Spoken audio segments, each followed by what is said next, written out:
So in writing my book, there is a chapter in my book that's called Sex in Real Estate. It doesn't just touch on sexual assault in my specific incident. I've used other examples of just realtor safety.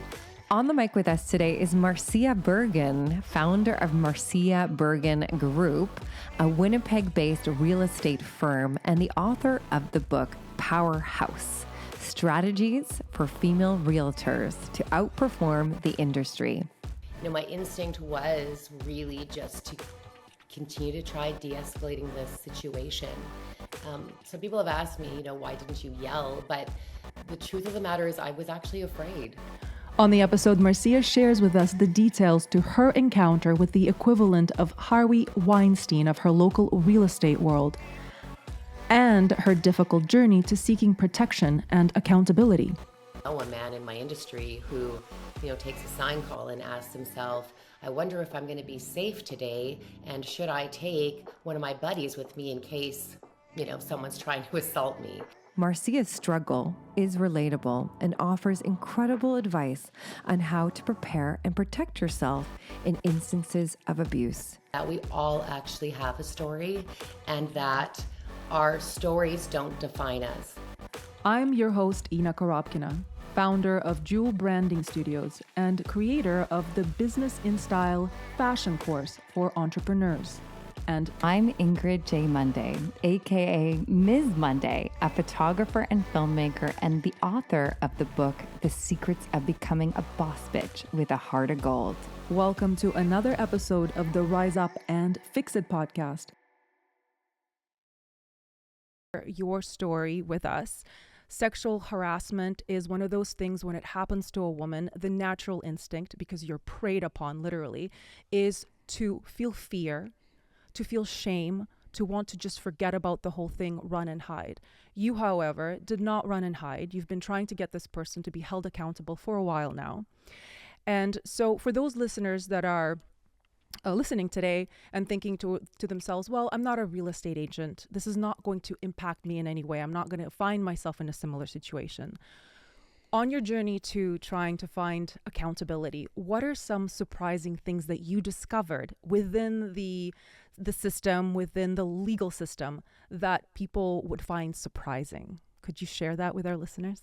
Absolutely. Well, first of all, thank you so much for inviting me today. And while it is difficult to share some of the circumstances, I do think that it is really important as women that we do share our stories so that it doesn't feel as overwhelming, or that it's not as fear-based as sort of what's become the societal norm.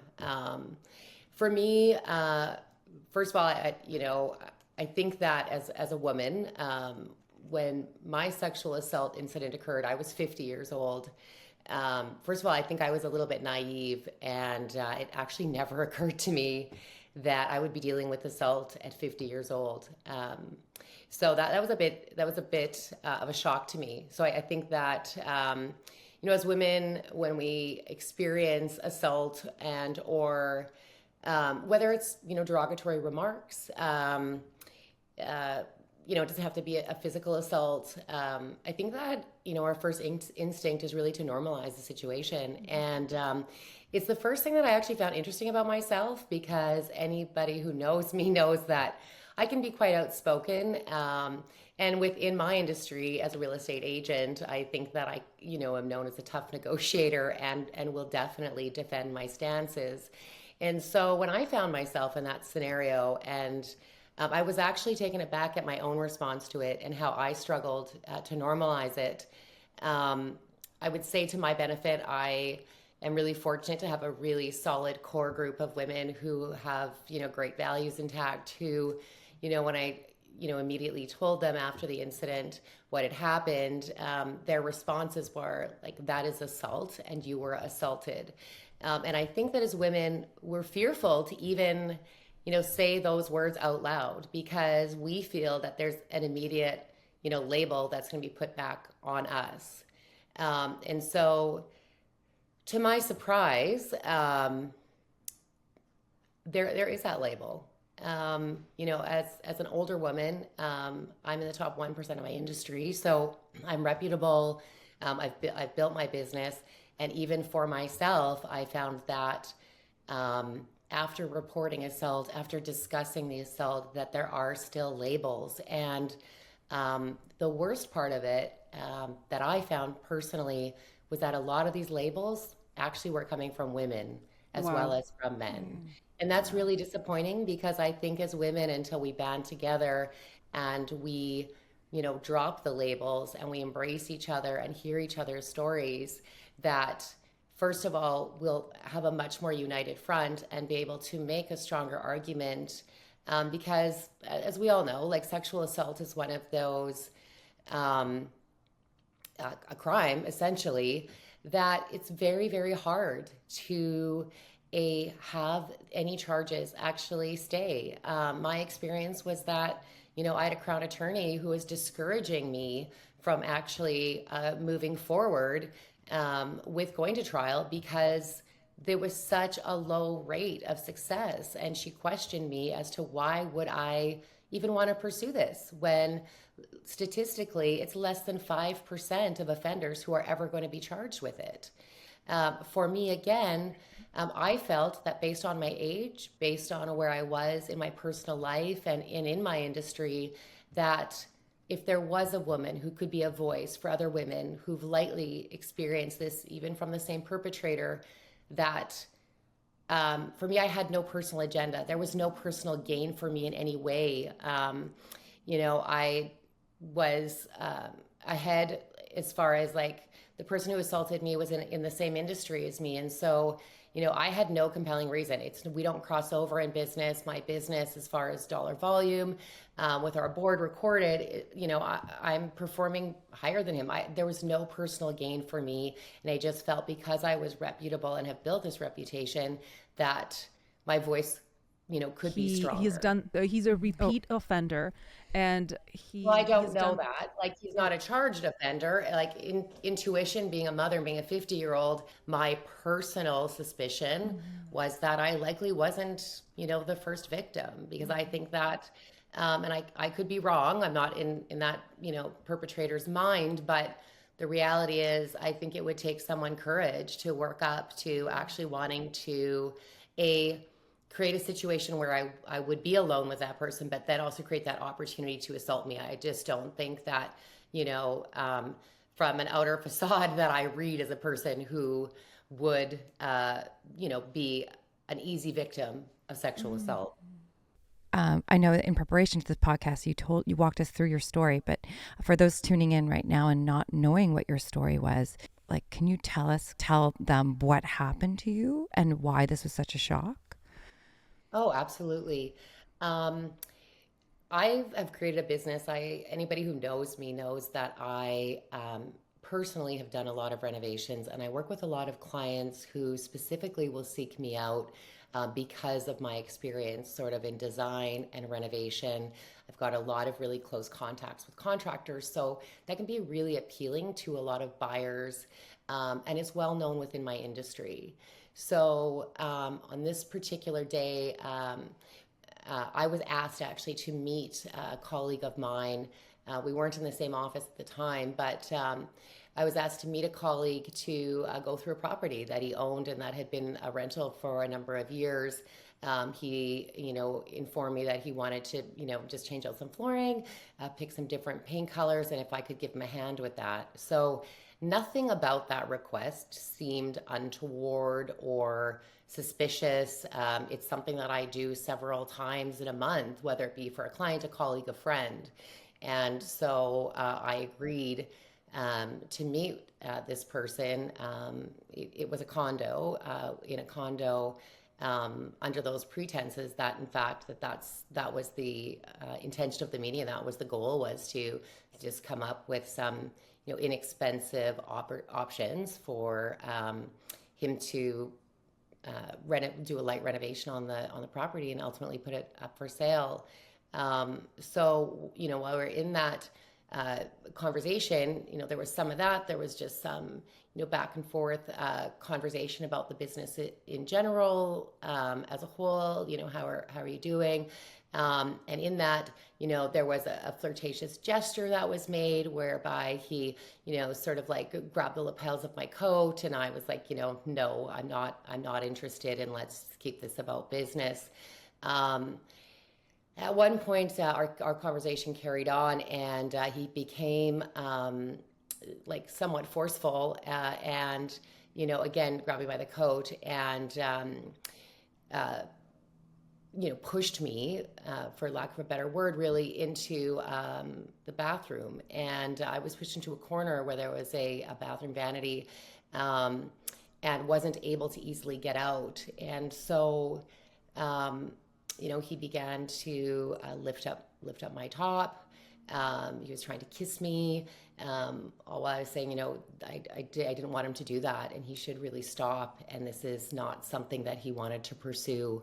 But it didn't stop. And at one point, we could hear people in the hall, and my instinct was really just to continue to try de-escalating this situation. Some people have asked me, why didn't you yell? But the truth of the matter is I was actually afraid. I felt that my best line of defense was really just to keep the conversation cool, to keep my wits about me. And eventually I did manage to, I think honestly, I think he became bored with me. Like I wasn't participating. I wasn't interested. He really wasn't getting what he wanted out of the scenario. At that point in time, he had already, had my pants like a part way down, not quite to my hips, and had my top pulled up. And he asked me if he said, fine, I'll let you go. That's fine. Just show me your ass, and I'll let you go. And I think that in the process of reporting it and just the time healing and spent in therapy, the most humiliating thing about the entire situation was that I did that. I wanted to get out safely, and I was like, whatever you asked me to do. That seemed like a very simple request, really, to get out of the scenario. And on reflection, it's one of the hardest things that I've had to do, because I felt that in some way I was compromising my values to myself, and I was degrading myself. Ultimately, I've let that go. I've worked with a therapist for well over 18 months, and just dealing with that and all of the things that actually sexual assault can bring up. Issues that, I didn't actually recognize were even there. And having to deal with values that obviously, like, I'm aware of sexual assault, and I've, had friends and colleagues who have been, victimized in that way.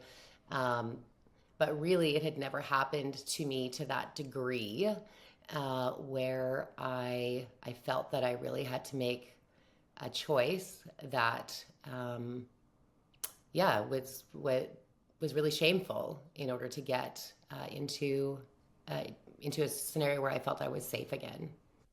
I'm sorry you had to go through that, but thank you for being on this journey to shining a light on this situation, because sexual harassment, as we know, it happens all the time, and it gets swept under the rug, doesn't get talked about, and there's so much shame around it, and anger and fear. So I'm glad that you're on our podcast to talk about this issue. In my experience in dealing with my lawyer reaching out to like the Canadian Real Estate Association, we couldn't get a response. Nobody responded ever to date. No one has responded. Wow. It's not taken seriously within this industry. And I question, because I also wasn't aware of this. I've never, reported a sexual assault and, gone through the legal system at all. But I also wasn't aware that it is a completely different court that's not it's not a registry that's readily available to the public. So for an example, one of my major personal issues with this scenario being in real estate was, like, you could call this individual up and you could go and look at a vacant home. There is no way for any member of the public to be aware that there was anything ongoing or ever reported. In my case, the Crown Attorney decided despite my multiple requests to take it to trial, that it was in the public's best interest that this individual seek court mandated counseling and that he was rehabilitated. And so I never got a day in court. I never had a say. I wasn't a part of that decision process. And so, that was a surprise to me. Number one, I thought that would be something that we are all entitled to, and that as difficult as it is to tell your story, that even if you're prepared to do so, you may not actually have that opportunity. And when I say like it's court mandated, it's not like you get some letter in the mail saying, okay, there's some acknowledgement of this. There's not. And so because of that, this person will never be on a registry list where anyone can ever find out about this. And further to that, there's no mechanisms within the associations to actually protect the public because there's been no official charges, because it was skirted. Like, had it gone to trial, had this person been guilty, he probably, wouldn't be able to practice real estate. And so the reality is that there are none. And that was really a shock to me. I was really surprised that in today's day and age, where we're encouraging women for women, standing shoulder to shoulder to report assault, to stand together on it, that there were a lot more barriers than what I realized. And, I will say there were a lot of women, and there were also a lot of men who did stand with me and who stood shoulder to shoulder with me. And, took it as far as they could, told the story so that, people would be aware. But there's also the flip side of it, where there's a boys club, who, disparaged me, that spoke, would say, make derogatory comments about, oh, you best not be alone in a room with Marcia, because, you should probably call the police. And, it was another colleague, like within the industry, who made that comment, and it actually got back to a client of mine. And so, how deeply insensitive to, now I felt I was in a position to share my story with a client that I wouldn't have opted to share the story with. And so there was so many snowball of, I call them failures, really. There was just no stops in place to protect it, to protect the actual systematic system of it, other than really the police. And again, I will say, like, the officers that dealt with me were amazing. The sexual, division handled it really well. We're super respectful. But once it actually left there, it was just a snowball of not amazing experiences, and really having to dig deep to ask myself, like, how far do I want to, like, keep going? Because really our system is put in place so you don't. That's how I felt. It's interesting that you mentioned the police. We had Nichelle Laus on, Nichelle Laus on season 2 of the podcast. She's a former police officer who now trains women to defend themselves.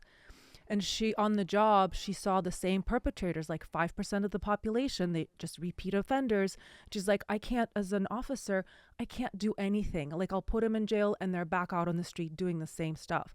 So she's like, I'm going to take matters into my own hands, and I'm going to teach women to defend themselves, because that way I'm actually making a difference. So. Well, good for her. Yeah, and it is true. To me, like I said, it was a very eye-opening experience, until you find yourself in that scenario and in the system. It was very disappointing to me. And in fact, when I found out that the decision was made, I actually found it out through a third-party lawyer, the Crown. No one ever contacted me to say, oh, by the way, we're not going to trial, and this is what's going to happen.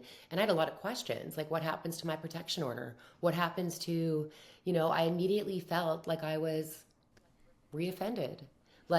Wow. Like it was like ripping that Band-Aid off and feeling insecure. After this incident, I didn't leave my home for, it was just shy of 3 weeks from the time that I reported the assault until the actual arrest was made. So I live alone. I was fearful that if this individual found out, obviously it would probably, create some waves within his business, etc.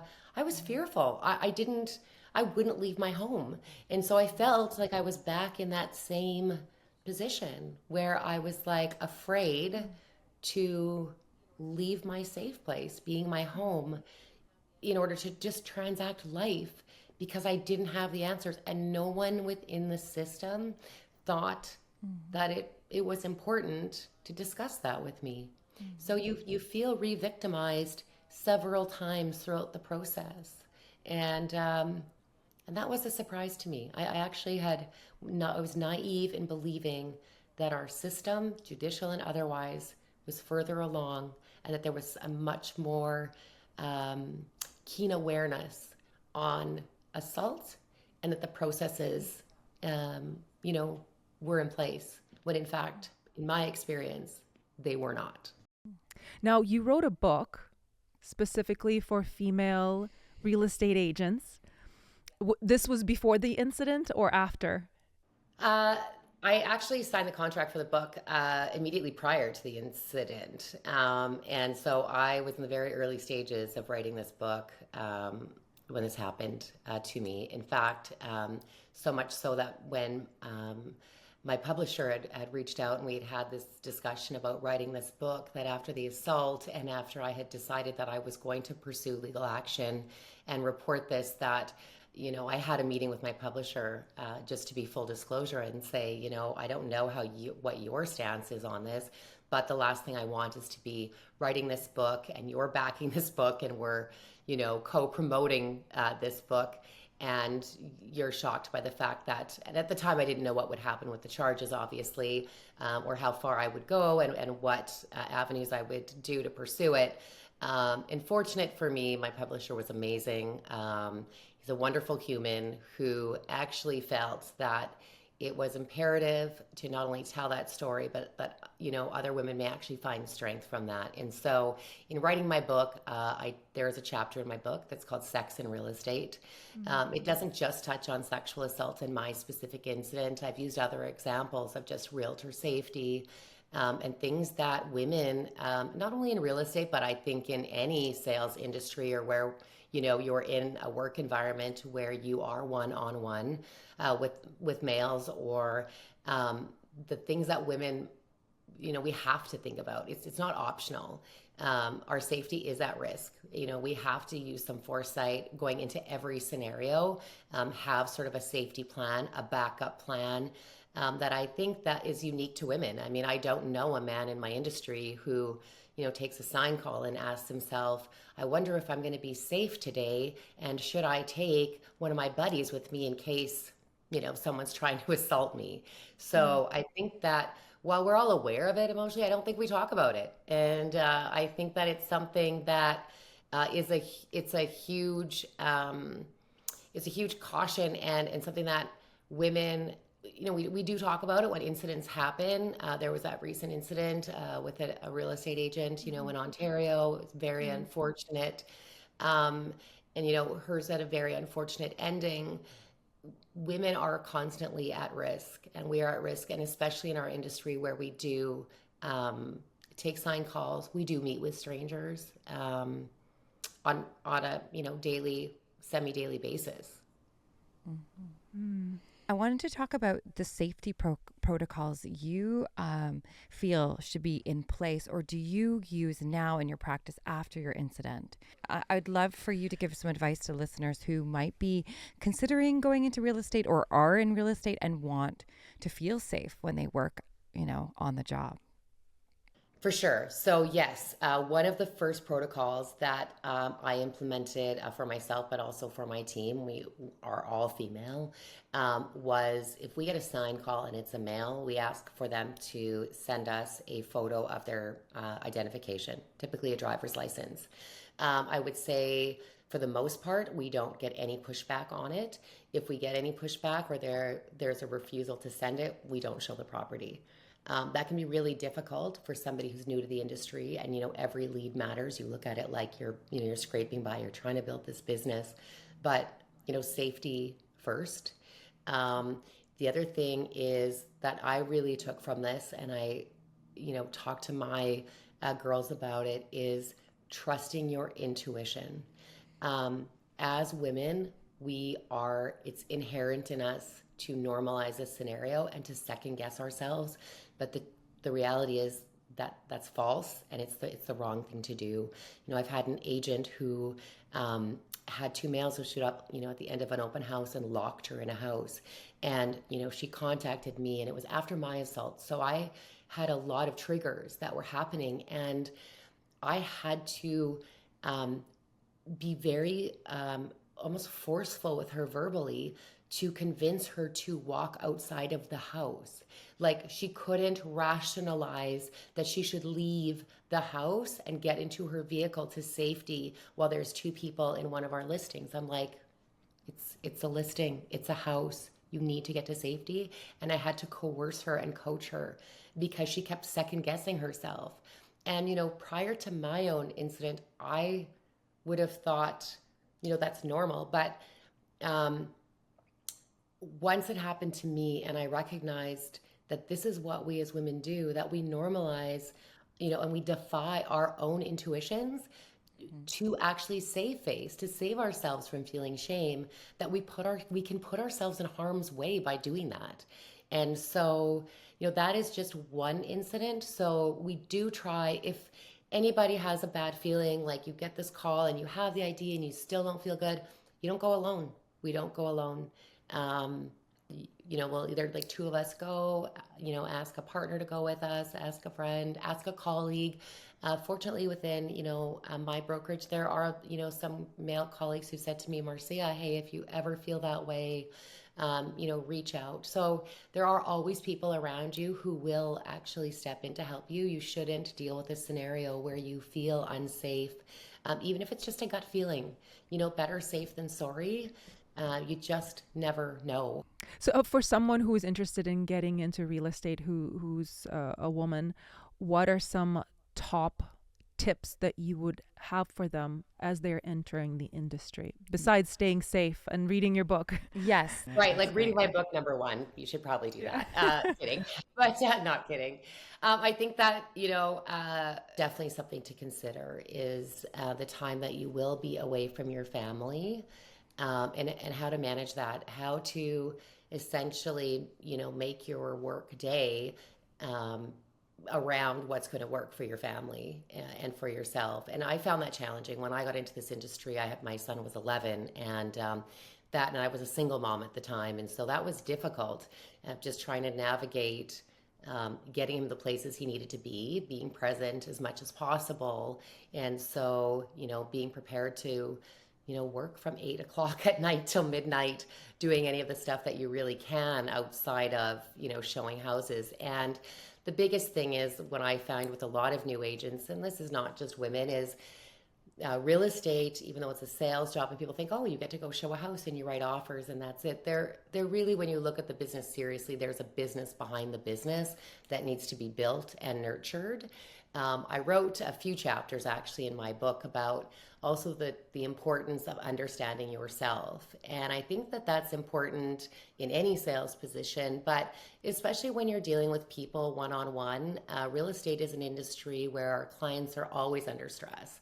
No one's calling us being like, oh, hey, this is so much fun. I'm taking out a huge mortgage and I'm just so excited about it. I have no worries. So, you know, a lot of our communications and interactions with our clients they're stress-based from the other clients. So being able to navigate your own personal life while you're constantly controlling the emotions of your clients, it can be difficult, but it's essential. And I think to really propel success in this industry, when you understand your own personality style and who you are and what your values are and you're firm on them, I think it helps you navigate your own business plan of how you're going to manage your life.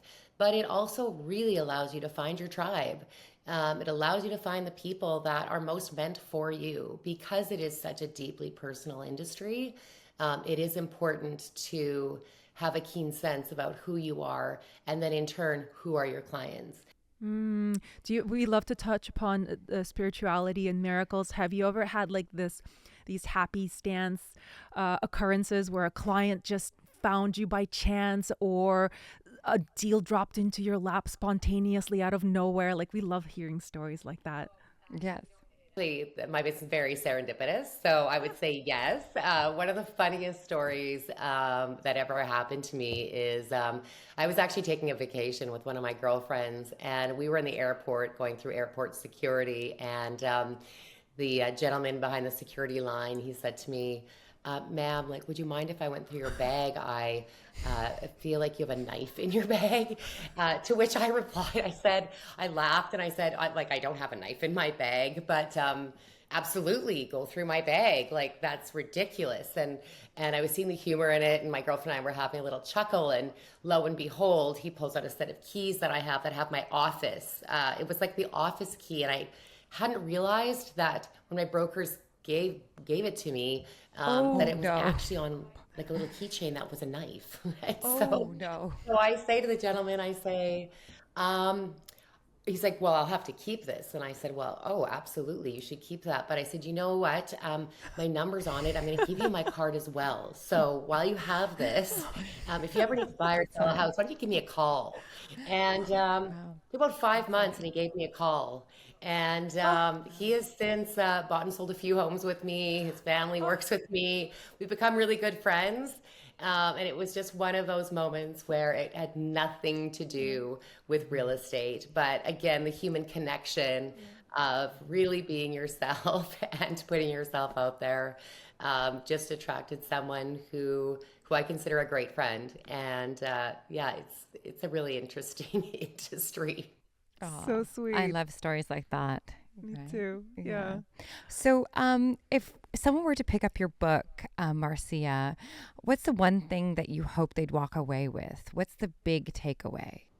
The biggest takeaway that I would like for people to really walk away with, or when you see a really good movie and something resonates with you, is I think that it's easy to look on someone, and we all do it, having success now in the business, and you think, oh, well, that was easy. Oh, good for her.